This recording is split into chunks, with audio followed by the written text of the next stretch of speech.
j'adorais mon job, mais en fait, la crise de la quarantaine, tout s'est chamboulé, on peut dire ça comme ça.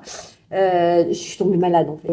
J'étais plus la même parce que j'ai vraiment, j'ai cru y passer et donc forcément, les choses sont totalement différentes après coup quoi.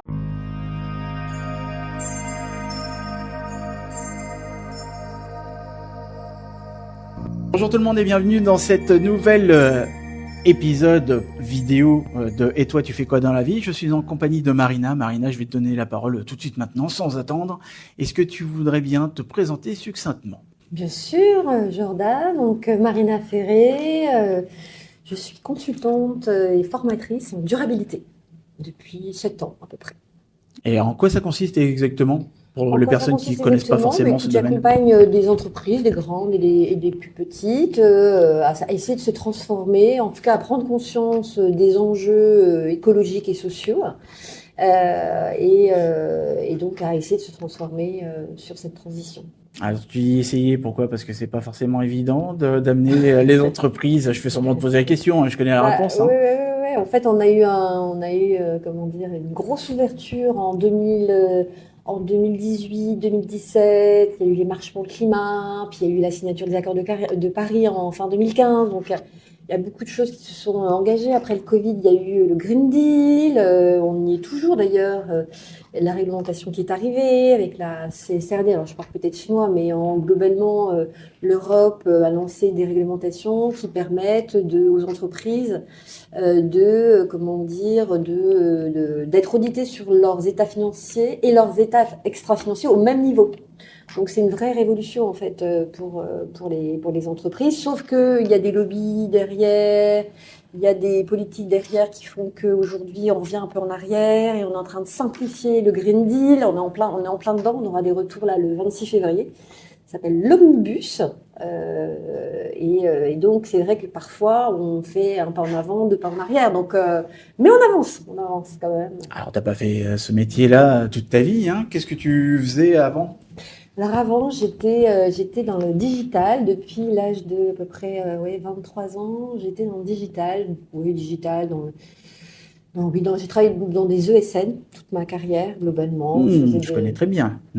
Ah, tu connais bien ça? ESN qui était appelé auparavant SS2I. Et SS2I, voilà, Ouais, et donc ça avait pas la l'entreprise. cote, ça avait pas une grosse popularité, donc ils se sont dit tiens, on va changer comme un parti Ah oui, c'est vrai, politique. t'as raison. Oui, Oui, oui. ouais. Ah ouais, entreprise de services numériques. Donc, on était sur j'étais sur des transfos digitales. Voilà. Donc, c'était une belle période. Hein. Et c'est toujours une belle période, je crois, avec Ah bah oui, en l'arrivée ce moment de avec l'intelligence ouais. artificielle, qui a plein d'impacts aussi sur le social et sur l'environnemental. Mais oui, j'ai fait ça à peu près 17-18 ans. Je faisais de la vente, du conseil et pilotage de projets de transformation d'organisation, mais plutôt côté digital. Et donc qu'est-ce qui s'est passé? Donc t'en as eu marre. Oui, on peut dire ça. Voilà, Non, j'en ai pas tu eu t'es marre. épuisé. Non, j'adorais mon job, mais en fait, la crise de la quarantaine, tout s'est chamboulé, on peut dire ça comme ça. Je suis tombée malade en fait. Voilà, j'ai dû m'arrêter pour maladie, mais j'en parlerai pas aujourd'hui. Peut-être un autre podcast plus tard quand je serai prête. Et donc clairement, j'étais plus la même parce que j'ai vraiment, j'ai cru y passer et donc forcément, les choses sont totalement différentes après coup quoi. On se rattache à d'autres, disons qu'on se connaît mieux après. On apprend à se connaître et en tout cas, on fait un travail sur qui. Peut-être qu'avant, je me connaissais pas bien, et maintenant, je me connais. Et je fais tout ce travail sur qui je suis, mes valeurs profondes. Et donc, j'ai essayé voilà, de m'aligner par rapport à ces valeurs, et donc d'avoir une vie alignée par rapport à ces valeurs. Dans quel état d'esprit tu étais à ce moment-là? Parce que c'est compliqué de faire un virage à, on va dire, pas 90 degrés, mais quand même un petit peu à 45 degrés, parce que tu as quitté un domaine qui est la transformation digitale, là, pour aller dans une autre forme de transformation. Tu as changé de thématique d'une certaine manière. Oui, tout à fait, tu as raison. Alors, ça s'est fait en plusieurs étapes. Hein. Déjà, j'ai été accompagnée en coaching pendant à peu près un an, une bonne année. Et il est vrai qu'au départ, quand je me suis formée sur cette transition, je suis restée dans ce que je connaissais, c'est-à-dire le digital, le numérique, et donc d'aller vers un numérique plus responsable. Donc vraiment, j'étais sur ces enjeux-là au départ. Mhm. Et rapidement, en fait, comme je suis très curieuse, j'ai voulu un peu ouvrir les chakras et puis, il y a voilà, j'ai des étapes dans mon parcours qui ont fait que j'ai voulu m'ouvrir à l'urgence d'abord climatique, dans sa totalité, dans sa globalité, puis après l'urgence environnementale, parce qu'il n'y a pas que le climat, hein, il y a plusieurs limites planétaires. On en a 9 d'ailleurs. Aujourd'hui, il y en a 6 qui sont dépassées, mais des enjeux comme la biodiversité, notamment la pollution et autres. Et puis aussi les enjeux sociaux, les inégalités. Donc en fait, c'est la RSE, quoi. Voilà. Donc, ça englobe beaucoup, beaucoup, beaucoup de choses, la RSE. Maintenant, on appelle ça la durabilité. Ça a changé. Et donc, je suis vraiment sur tous ces sujets parce que, comme je te disais, je suis très curieuse et le numérique responsable est un enjeu extrêmement important, mais il y en a plein d'autres à côté. Comment est-ce que tu as enclenché alors ce changement, cette transition professionnelle comment tu t'es dit, tiens, c'est ça que j'ai envie de faire et c'est pas autre chose, au-delà de parler de tes valeurs, hein, comme tu en as parlé, Ouais, mais ouais. tu t'es quand même dit, tiens, il y a quelque chose à faire ou j'aimerais bien aussi me positionner sur cette expertise. Effectivement, au début, en fait, quand j'ai été accompagnée, j'ai rencontré pas mal de gens qui étaient dans le milieu, qui m'ont parlé de leur parcours, voilà, les plus, les moins. Et par rapport aussi, moi, à mes contraintes, que ce soit mes contraintes familiales, mes contraintes financières, puisque voilà, j'ai 47 ans aujourd'hui, à l'époque j'en avais Tu les 40, fais donc pas. merci. Et donc voilà, il y avait tout ça, et la coach me dit, vous savez, faire une formation longue d'1 an avec un nouveau master et tout, c'est peut-être pas l'idéal, ce serait peut-être mieux de faire une formation voilà, plus terrain par rapport au numérique responsable. Et bing, ce jour-là, je reçois un mail comme quoi il y avait une formation qui se présentait en tant que chef de projet en transition numérique et durable. Je me dis, mais qu'est-ce que c'est que ça? C'est Evosim c'est là qu'on s'est rencontrés d'ailleurs. Je ne sais pas si on peut le dire, mais Oui, il n'y a pas de souci, il c'est n'y a pas de Evosim secret. qui organisait ça. Et donc j'ai postulé et j'ai été choisie. Et donc c'était une formation où finalement on avait des gens du digital et des gens de la RSE, enfin de la durabilité qui étaient là. Mais en fait, le lien n'était pas forcément fait, quoi. Et on avait plein de cours pendant 3 mois sur le numérique et sur le durable pour accompagner les PME à se transformer à la fois sur le digital et durable. Mais on ne faisait pas forcément le lien, même si on avait des cours sur Green IT, mais très très légers, et sur la RSE. Mais ça nous a permis voilà, de rencontrer, moi, de me faire un réseau aussi avec d'autres personnes sur la RSE et de m'intéresser encore plus au sujet, et pas que sur le numérique, et d'ouvrir des chakras là-dessus. Puis j'ai fait un stage chez Des Enjeux et des Hommes, qui est un cabinet de conseil en RSE, et ça m'a beaucoup plu, sur un petit stage. Et voilà, je me suis dit, je veux travailler dans le conseil et la formation de durabilité, sauf que j'ai pas pu tout de suite. Je suis en fait partie dans une start-up voilà, qui, comment dire, implémentait des bornes de recharge électrique. Donc voilà, c'était quand même un sujet de la Mhm. durabilité hein, qui est important, mais c'est vrai qu'on était sur de l'infrastructure, de l'électricité. Moi, c'était assez nouveau pour moi. Mais du coup, j'ai appris plein de choses sur ce sujet de voitures électriques, de bornes de recharge. Et du coup, je me suis vraiment ouverte à l'enjeu climatique, en fait, carbone. Là, j'ai découvert Jean-Marie Jancovici. Je ne sais pas si tu connais Bien Jean-Marie sûr, ouais. Jancovici. Et on m'avait dit, il faut que tu l'écoutes, il est super. Alors, moi, je ne le connaissais pas du tout. Et un jour, je me suis tapé, je pense, une demi-journée de ses cours, parce qu'il fait des cours, il donne des cours aux mines, et donc c'était le réveil, la claque. Je me suis pris une claque climatique. Je me suis dit, mais c'est horrible ce qu'il dit, mais c'est tellement vrai. Et là, je voulais alerter tout le monde, et en fait, mais tout le monde me regardait en me disant, mais elle est folle. Mon conjoint me dit, mais qu'est-ce que tu racontes? Mais je me suis dit, mais c'est terrible, c'est terrible, c'est tellement vrai ce qu'il dit. Et en fait, j'ai lu, j'ai mangé, j'ai écouté énormément de choses sur Jean-Marc Jancovici. J'ai eu ma phase Jancovici. Et puis, bon, après, je me suis ouvert les chakras sur autre chose, hein, sur d'autres personnes. Mais c'est vrai que ça a été un vrai déclencheur pour aller pour aller encore plus sur ces sujets-là.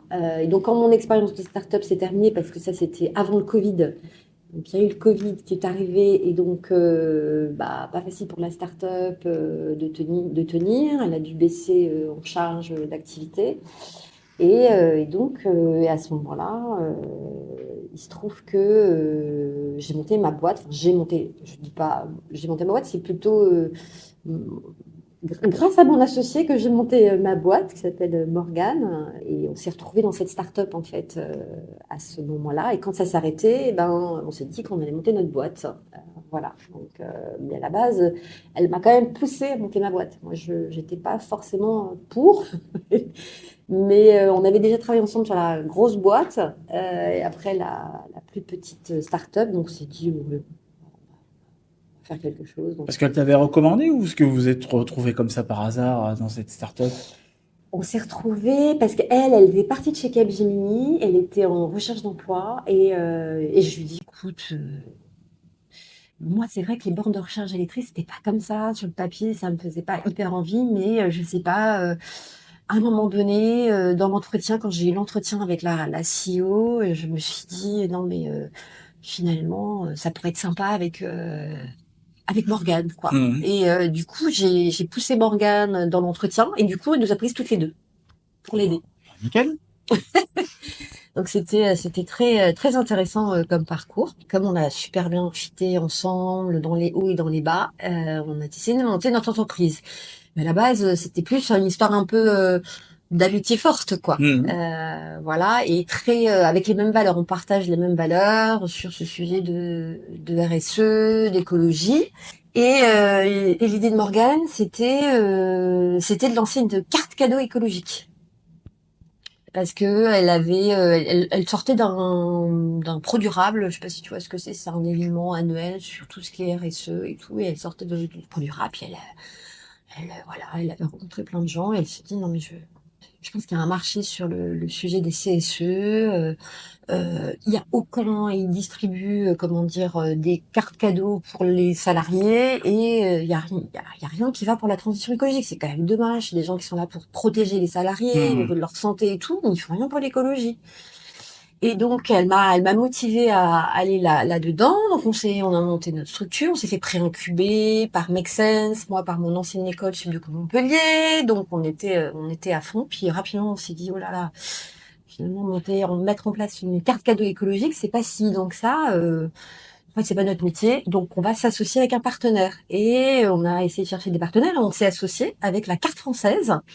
Et la carte française, grâce à eux, on a mis en place, on a co-créé une carte cadeau écologique. Ça s'appelle la carte bas carbone. Donc c'est eux qui l'éditent et donc mais nous voilà, on les a aidés à sélectionner les comment dire les marques dans cette carte cadeau et à vendre au départ cette carte au CSE notamment, sauf que on s'est vite rendu compte que il fallait en fait on s'est rendu compte que les CSE étaient pas prêts à acheter ce type de cartes, hein, et qu'il fallait il fallait les former aux enjeux écologiques, Mhm. et on a créé des parcours de formation pour CSE à ce moment-là. Ils ont un budget qui est dédié en fonction du nombre de salariés qu'ils ont, sauf que dans ce budget il y a très peu d'offres, que ce soit au niveau des cartes cadeaux, ou des voyages qu'ils proposent, qui vont vers la transition écologique, sachant que quand tu réunis tous ces budgets, ça fait à peu près 11 milliards d'euros par an. 11 milliards d'euros par an pour toute la France. C'est quand même des beaux budgets. Alors, il y a beaucoup de Oui, CSE, oui, c'est certes, sûr, oui. mais voilà, donc c'est dit, il y a un marché.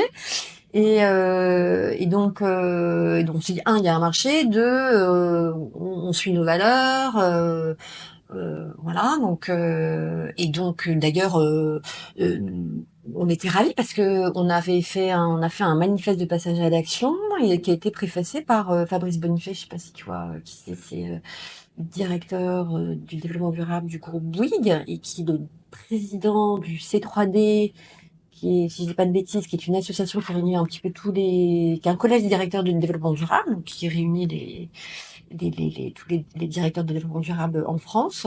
Et Jean-Marc Jancovici, parce qu'il connaissait Jean-Marc Jancovici. Donc, on était ravis que Jean-Marc Jancovici préface notre manifeste. On avait aussi Cédric Ringenbach de la Fresque du Climat, qui est créateur de la Fresque du Climat, et Céline Puffard-Ardisvili, qui a fait un livre avec Fabrice Bonifay qui s'appelle L'entreprise contributive. Et donc, on était ravis que ces 4 personnes préfacent notre manifeste. Et c'est vrai que ça nous a beaucoup aidé en termes d'image et comment dire, à monter notre structure, quoi, et à promouvoir cette carte cadeau. Donc, on était complètement à fond, hyper motivés.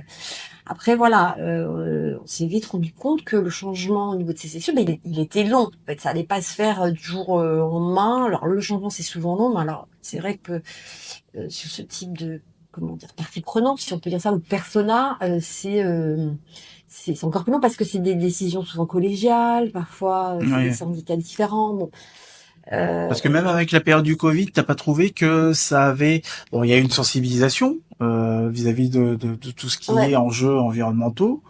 Alors oui, on a eu la chance d'arriver au bon moment. Ouais. Après le Covid, vraiment, il y a eu un vrai changement. En plus, on était vraiment dans le Made in France. Parce qu'il faut savoir que quand même, dans l'empreinte carbone d'un Français, par exemple, qui est de 10 tonnes équivalent CO2 par an, la moitié, ce sont des produits importés. D'accord? Donc, il y a un vrai sujet de réindustrialisation de la France. Hmm. Bien évidemment avec une électricité décarbonée et pas uniquement que ça. Mais voilà, il y avait un vrai enjeu. Et puis en plus, ça permettait, il y avait aussi un enjeu d'emploi en fait, hein, tout simplement.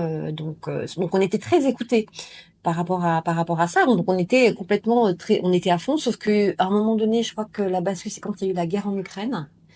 Il y a eu l'inflation, voilà, le pouvoir d'achat a diminué, et les CSE, ils se sentaient pas de tester ces cartes-là, quoi, hein. Ils voulaient donner du pouvoir d'achat aux salariés. En tout cas, on a créé un parcours de formation pour les former, pour qu'ils comprennent ces enjeux-là. Mais après, voilà, il a fallu pouvoir en vivre. Ce qui n'était pas toujours évident, et donc on continue toujours, mais on a rouvert nos formations et nos missions de conseil aux entreprises. Donc au niveau des directions, des entreprises, qu'elles soient DRH, direction RSE, DAF, et puis aussi les COMEX. En fait, tu fais de la gestion du changement, hein, parce que tu dois Moi, faire face j'essaye. à des personnes qui sont résistantes, réticentes, qui peut-être se sentent pas concernées aussi, ou peut-être aussi au-delà des procédures, des process, ou tout ce qui est comité de direction qui doivent rentrer dans des systèmes de validation, etc. Mais t'es constamment en train de faire un travail de sensibilisation, Ouais. de formation, Ah oui. d'information pour... Alors, et voilà, on va pas parler non plus on va dire de pensées divergentes ou des personnes, tu sais, qui sont un peu climato-sceptiques ou parce que moi je suis sur Twitter un type qui est météorologue, je crois. T'as dû le voir. C'est un gars qui porte toujours un chapeau de cow-boy. Ah oui, oui, oui, Je sais plus comment il s'appelle. Serge, Voilà, c'est ça. Bata, Ah parfait. là là, quand je le vois sur Twitter, le pauvre, tout le temps à se taper des vagues de climato-sceptiques ou Ouais. de trolls ou de types qui essayent de le décrédibiliser, etc. Mm. Vraiment, moi, c'est le cas de le dire, sans vilain jeu de mots, je lui tire mon chapeau parce que pour faire ça.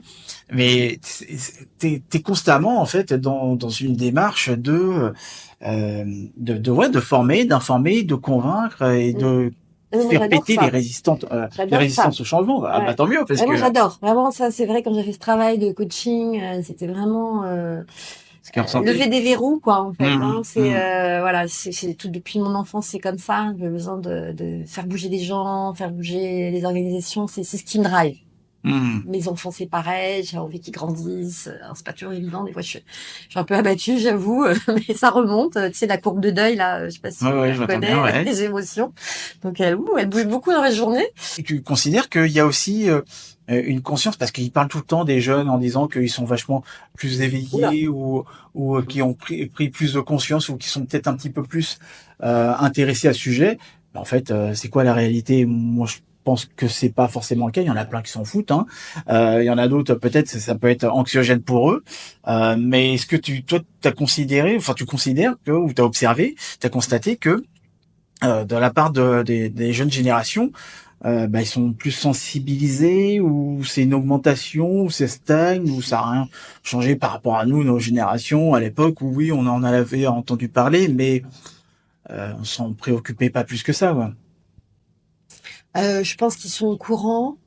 Enfin, ils sont beaucoup plus au courant que nous, bien évidemment, et très petits, et ça leur fait peur. Enfin, moi, je parle de mes enfants.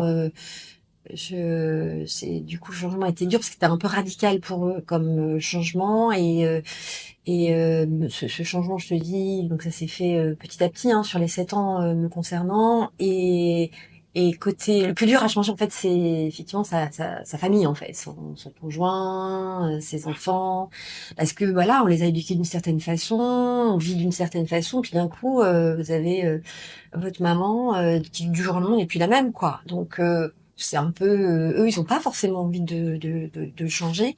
Donc ça prend un peu de temps. Ça prend un petit peu de temps. Il y a des pas en arrière, il y a des pas en avant. Donc au final, quand on compte, il y a quand même plus de pas en avant, je pense, mais c'est assez long. Ouais, c'est assez long. Et puis c'est un sujet qui les angoisse. Donc faut pas justement avoir, faut pas être dans la peur, quoi. Ce qui est pas toujours évident parce que en termes de posture, nous-mêmes, on est dans la peur au départ. Parce qu'on, comme tu expliquais, on suit cette courbe de deuil en fait, hein, où on peut tomber dans la peur, voire limite la tristesse, et on remonte. Et ça, moi, je l'ai vécu. Et donc, du coup, j'avais tendance à transmettre un peu cette peur. En me disant, mais attendez, il faut vite et c'est terrible ce qui se passe. Non, en fait, faut pas du tout être comme ça. Il faut plutôt montrer l'exemple et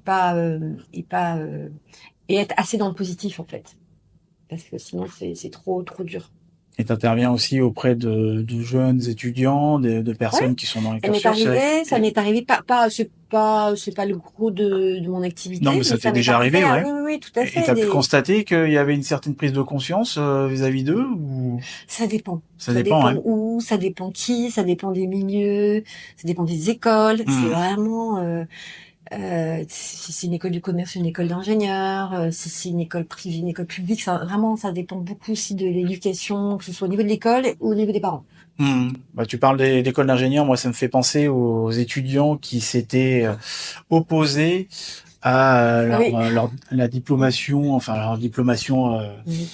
face à, enfin je sais plus exactement c'était quoi, ça date de 2022 ou 2000, ouais, 2022 je crois, Ouais, quelque c'est chose comme ça. 2022, il y avait HEC aussi, hein, et pas que les ingénieurs, hein. Ouais, c'est Ouais, ouais, ça. Et ouais, puis c'est lors tout. de leur remise de diplôme, ils en ont profité pour faire un speech sur leur conception du monde, et qu'ils estimaient que c'était relativement hypocrite de les former eux aujourd'hui sur des métiers d'ingénieurs où ils vont apporter leur contribution, leur expertise à des entreprises qui justement vont pas dans le sens de leurs valeurs, Mm. etc. Et c'est là qu'on a commencé à avoir apparaître de plus en plus de personnes dans les médias dire que oui, les jeunes sont de plus en plus sensibles à cette cause.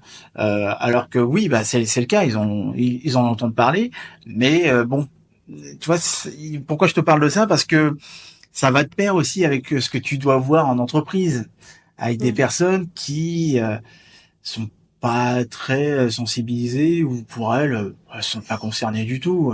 Bah, en tout cas, de plus en plus en France, quand même, les gens sont beaucoup plus sensibilisés, hein. Moi, j'ai vu une évolution qui est assez incroyable, hein. En 7 ans, c'est absolument ouais, dingue, quoi. Donc, après, il y a la sensibilisation, il y a le passage à l'action. Hmm. Et là, on est encore, voilà, le passage à l'action, il est encore un petit peu long. Parce que ça coûte de l'argent aussi, hein, de changer des modèles d'affaires, voilà, de former des équipes. Tu le sais toi aussi, hein, ça prend du temps et de l'argent. Donc, comme en plus on est dans un contexte économique qui va pas très très fort, voilà, c'est sur quoi on parie. Puis il y a des actionnaires. Souvent les entreprises, elles fonctionnent beaucoup, pas que, mais il y a quand même ce sujet d'actionnaire qui est là. Et donc, on a beaucoup du court terme, quoi. Et le Ce que long je viens de terme dire, la à pensée 10 ans, court terme. il est compliqué. Et pourtant, il faudrait qu'elle puisse se projeter à 10 ans. Donc, parfois, certaines sont novatrices et elles sont très précurseuses. Et donc, elles arrivent à se projeter.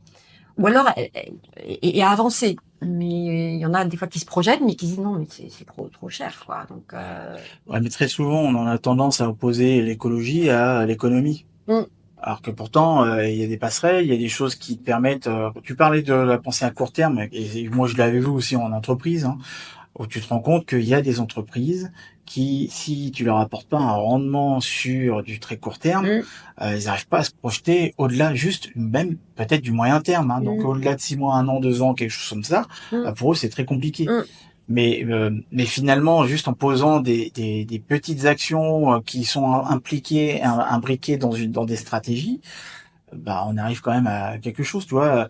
Bon après, comme tu parlais des lobbies, ça aussi, les lobbies, c'est alors autre voilà, chose. c'est ça, tu vois, là, il y a eu le gros paquet du Green Deal, alors qui était peut-être un peu trop lourd, c'est vrai, et il manquait peut-être un peu de pédagogie dans la façon de faire, et c'est bien, je pense qu'il y a de la simplification. Après, il y a une urgence, quoi. Il y a une urgence climatique et environnementale et sociale que tout le monde sent et connaît en fonction d'où il est, de son degré d'urgence. Mais c'est sûr que tu as les lobbies du pétrole, les lobbies, les différents lobbies, les lobbies financiers. Est-ce qu'on n'est pas condamné en fait à tirer, on va dire, sur la corde jusqu'à ce qu'elle craque? Bah oui, oui, non, c'est vrai qu'il y a des fois c'est décevant et des fois c'est dur hein, de motiver en formation des gens en disant mais non, faut pas lâcher. Après moi, ce qui me tient, c'est que depuis que je suis sur ces enjeux-là, je me sens beaucoup plus alignée, tu vois, avec mes valeurs, avec ce que je fais et j'ai l'impression de faire quelque chose. Donc parfois j'ai l'impression que c'est ridicule, c'est tout petit, puis après des fois c'est des gros verrous qui se dérouillent et c'est génial et donc du coup je fais un énorme pas en avant quoi. Donc et donc je suis heureuse. Donc en tout cas l'action me rend heureuse. Voilà, je me sens beaucoup plus en forme qu'avant, alors que je gagne beaucoup moins bien ma vie qu'avant et mais j'ai plus de temps pour mes enfants, j'ai plus de temps pour des choses qui me tenaient à cœur quoi. Donc ça c'est quand même c'est un vrai bénéfice. Tu sais pourquoi tu te lèves le matin. Je sais pourquoi je me lève le matin, exactement. Ouais. Ouais.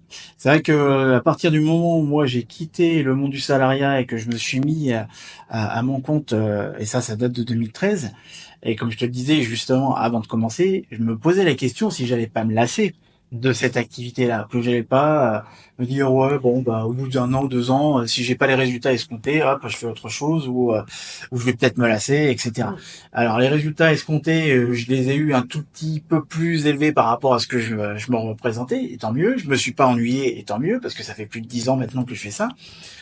Mais parce que, comme tu le dis, bah déjà tu sais pourquoi est-ce que tu te lèves le matin, tu sais pourquoi est-ce que tu fais les choses, t'es aligné avec tes valeurs, ça c'est sûr, et ça nourrit ton besoin d'être utile ou d'apporter ta contribution, Ouais, tu vois, à une c'est hyper cause quoi, important. qui est au-delà de toi, Ouais, le qui te sens en dépasse fait. quoi, quelque chose Ouais. ouais qui on va parler d'intérêt collectif d'une certaine manière, bah c'est un petit peu ça. Ouais.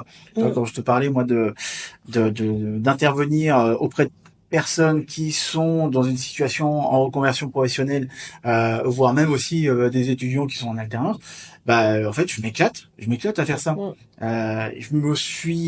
Je suis rentré par la petite porte du coaching, de l'accompagnement, qui était en lien avec le consulting, et puis le consulting je l'ai un petit peu mis de côté parce que finalement en fait bah ça me faisait suer quoi le consulting, bah, Ouais. intervenir dans un Après, cadre ouais. particulier avec des personnes qui parfois n'ont pas envie d'être là. Ouais, c'est Euh, vrai, ouais. Après, la formation, c'est aussi beaucoup Après, la de formation, ouais, fatigant. Faut pas c'est faire sûr. que ça. Mais t'as un enjeu, on va dire, qui est, t'as terminé ta formation, après t'es tranquille, quoi. Alors que consulting, toi, voilà, il y avait certaines choses Mais le truc qui, de la formation, c'est qu'après, tu revois pas les personnes. Ça, c'est frustrant et aussi, je c'est trouve. aussi, ouais, Donc, il y a du plus se dit, c'est moi, sûr, enfin, pour moi. c'est vrai. Mais après, est-ce que c'est plus frustrant que, bon, enfin voilà, t'arrives à peser le pour et le contre à chaque fois. Ouais. Ouais. Alors que je vois très bien. Ouais. Mais cette question du pourquoi aujourd'hui t'amène peut-être, et à toi de me dire, hein, mais peut-être aussi à développer d'autres projets ou d'autres. J'ai plein de projets, hein. Bah, Si je pouvais, moi, tu sais, je me doutais, ouais. je ferais. J'ai plein de projets en tête. Après, bon, voilà, on peut pas tout faire d'un coup, parce qu'il y a des contraintes qui sont pas des contraintes, mais c'est la vie, quoi, la vie de famille, et donc il y a un moment pour chaque étape de la vie. Donc, mais parfois je me dis, oh là là, j'adorerais partir dans une ferme, faire de la permaculture, en même temps faire de la formation à côté. Mais bon, c'est un doux rêve aujourd'hui, quoi. Peut-être que un C'est pas jour j'y évident arriverai. apparemment la permaculture, hein. Je Ouais, il sais paraît que qu'il c'est y avait une dur. personne avant le Covid qui voulait se reconvertir dans ce milieu-là. On avait travaillé ensemble pendant pas mal de mois et puis elle s'était lancée et en fait là où elle bloquait, c'était de trouver le bon modèle économique Ouais, le qui lui bon permettait de modèle, ouais. trouver un équilibre financier. Bien Ouais. sûr, ouais, Parce que ouais. c'est ça apparemment qui Mm. fait que la plupart des projets en permaculture s'arrêtent parce qu'ils n'ont pas réussi à trouver cette Mm. stabilité Ouais, financière. Ouais. ouais, ouais. Ouais. Non, non, Hmm. c'est pas évident. Faut vraiment être prêt. Et seul, je me sens pas capable là. Donc, Hmm. Hmm. mais peut-être, c'est dans le coin de ma tête, parce que moi, je viens d'un milieu agricole en plus. Mes parents étaient agriculteurs, donc je viens de la ferme et ça. Pourtant, j'aime pas trop à l'époque, mais voilà, la nature m'a beaucoup manqué en étant à Paris, et c'est aussi pour ça, hein, que je pense que j'ai eu ce chemin de vie qui a fait que la nature m'appelait. Voilà. Donc, à mon avis, il y a pas mal de personnes qui doivent se dire, bah oui, moi aussi, effectivement, j'ai un appel de la nature. Si on avait à partager des recommandations, des conseils à une personne Mm. qui voudrait elle aussi se mettre à son compte ou changer de métier ou changer de secteur et puis apporter sa contribution aussi dans un domaine qui, bah, comme la durabilité justement, et qui se dit bah oui mais c'est compliqué parce qu'il y a l'aspect financier, parce que je vais peut-être me griller sur le marché du travail ou je vais peut-être aussi m'en écarter. Qu'est-ce que tu pourrais leur suggérer et en termes de recommandations? Alors les conseils, je sais que les conseils on se les applique surtout à soi, mais en termes de recommandations, qu'est-ce que tu aurais à te dire toi par exemple à la Marina d'il y a Ah, si je devais 8-9 ans, ouais. refaire, Tiens par exemple, ouais, si ouais, tu si je avais devais un refaire mon parcours, ouais. bah peut-être que je ferais finalement, parce que tu vois, pourtant, en coaching, j'ai fait cette formation de 3 mois très pragmatique, mais j'avais un stage qui était de 2 semaines, donc vraiment un petit stage. Voilà, à refaire, je ferai une formation peut-être plus longue et avec une alternance, c'est-à-dire voilà, quelque chose qui me permette d'avoir une vraie expérience en fait, parce que c'est bien la formation, mais pour des entreprises ou des organisations, bah voilà, elles veulent avoir un tampon et c'est toujours mieux de repartir sur quelque chose ou comment dire, une entreprise pour nous réembaucher parce qu'on est en stage au départ et ils peuvent nous embaucher ensuite, quoi. Pour démarrer, ce serait, voilà, pour pouvoir concilier à la fois cette transition et en même temps ne pas avoir trop d'impact au niveau financier, c'est ce que je conseillerais de faire. Plutôt une formation avec de l'alternance ou un stage de 6 mois. Donc, du coup, ça nécessite souvent une formation longue et un peu plus chère aussi. Et donc, il faut pouvoir être en capacité de la payer. Donc après, voir si l'entreprise là dans lequel elle est, elle peut la financer aussi. Hein, ça peut être aussi ça. Moi, c'est ce que j'avais demandé. Enfin, je crois que j'avais demandé à mon entreprise, mais à l'époque, c'est pas qu'ils avaient pas envie, c'est que je voulais travailler dans la RSE, mais la RSE à l'époque, il y avait pas de place, quoi. Il y avait pas de budget pour. Donc oui, pourquoi pas te former, mais si derrière pour faire quoi C'était pas les mêmes salaires non plus. Donc bon. Donc, mais en tout cas, ouais, je conseillerais de faire une formation avec une expérience, quoi. Hmm. Et de prendre vraiment cette transition comme un projet à part entière. Ah oui, oui, oui, Hmm. c'est un vrai projet. C'est pourquoi pas s'accorder un jour par semaine et faire que ça si on peut. Donc pourquoi pas demander un 4/5e à son employeur. Enfin après, je sais bien que c'est pas toujours évident, mais en fait, il faut oser, quoi. Faut vraiment oser et se dire bon bah alors c'est ça que je veux. Ce sera peut-être pas parfait. Je vais pas réussir tout de suite. Il y aura des chemins, des étapes. Mais j'essaie de viser le sommet. Et si tu avais à partager alors, un livre ou un podcast ou toute autre chose qui t'a nourri ou qui nourrirait aussi intellectuellement ou l'esprit d'autres personnes? Ouais, eh ben écoute, moi j'écoute beaucoup en ce moment et depuis 2 ans, je crois, ou 3 ans, je sais plus, Chaleur Humaine, le podcast Chaleur Humaine du Monde, qui traite des sujets écologiques et sociaux, plutôt climatiques au départ, mais ils se sont ouverts. C'est Nabil Wakim, je crois, qui fait ça, et il est super. Donc là, c'est des podcasts d'une heure, je crois, et on apprend énormément de choses via des intervenants. Voilà, sur ces enjeux environnementaux et sociaux. Après, il y a Jean-Marc Jancovici, hein, quand même, c'est intéressant de l'écouter. Et donc après, il y en a plein d'autres. Hein. Ah oui, il y en a plein d'autres. Et tu aurais un livre à nous partager qui Il y a peut-être... l'entreprise contributive Ouais. de Fabrice Bonifay et Céline Puffer-Ardichelli, qui est très très très bien sur les limites planétaires et comment l'entreprise justement peut voilà finalement transformer ses business models tout en gagnant de l'argent en fait. Hein. Donc vraiment c'est un très beau livre. Il y a la BD aussi Le Monde sans fin de Jean-Marc Jancovici, ça me rend les BD, je peux faire les BD. Et puis il y en a plein d'autres. Il y a Bon Pote, je sais pas si tu connais Bon Pote, Qui est très actif sur LinkedIn, ouais. qui est très Et actif sur sur Twitter aussi, LinkedIn, ouais. qui a fait des livres aussi sur ces sujets plutôt climat. Donc voilà. Eh ben top. Tu aurais un dernier mot pour la fin? Un dernier mot pour la fin. Écoute, moi, en tout cas, je suis ravie d'avoir fait cette transition. Je me sens beaucoup plus épanouie, donc je pourrais juste dire, voilà, l'action rend heureux, donc go, quoi, allez-y. Allez-y, allez-y. Eh ben Marina, merci beaucoup pour ton interview. Merci à toi, Jordan.